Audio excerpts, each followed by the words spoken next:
ملکہ عدم اعتماد.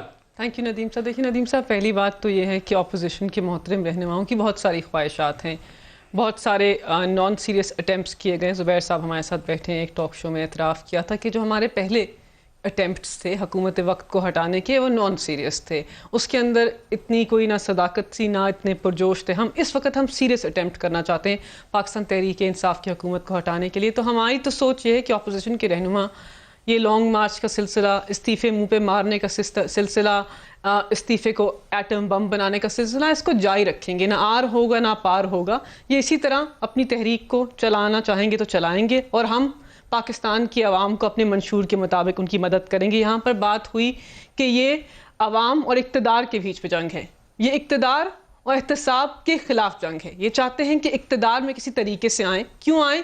کیونکہ ان کو احتساب کے دائرے سے بچنا ہے.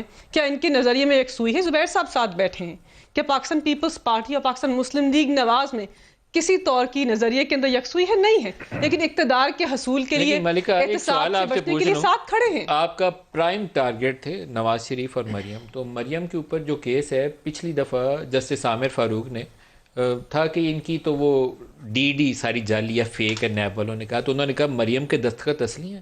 انہوں نے کہا ہاں جی اصلی ہیں. انہوں نے کہا حسین کے دستخط اصلی ہیں؟ اس نے کہا جی نیب والے نے ہاں جی اصلی ہیں. پھر انہوں نے کہا پھر یہ نقلی کیسے ہوگی؟ سائن دونوں کے اصلی ہیں تو ڈیڈ بھی اصلی ہوگی. کہانی ختم.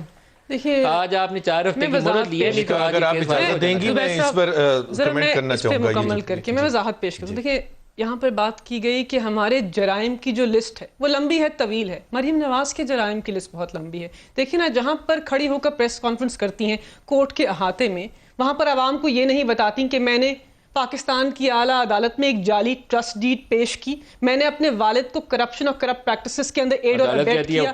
ندیم صاحب، جو بھی وکیل ہو یا جس کو کورٹ کی پریکٹس کی عادت ہو، وہ جانتے ہیں کہ جو استفسار یا مکالمہ ہوتا ہے جج اور وکیل کے بیچ میں، وہ ڈیفرنٹ موضوع پہ ہوتا ہے، مختلف طریقے کا ہوتا ہے، اور ججمنٹ ہمیشہ اس کے مطابق الفاظ ہیں. نہیں دیکھیں، الفاظ ہیں، سوال ہے، استفسار ہے، بات ہو رہی ہے. کہ اگر دونوں کے میں اس میں وضاحت کر دیتا ہوں. صاحب اس کے اندر حتمی کچھ نہیں ہے، حتمی بات نہیں ہے. مجھے خیال تھا کہ آج 17 تاریخ ہے، تو آج جج صاحب نے آپ کا یہ کیس اٹھا کے نا یہ یوں کر کے آج آپ نے 4 ہفتے کی مہلت لے لی. آج کیوں مہلت دی ہے؟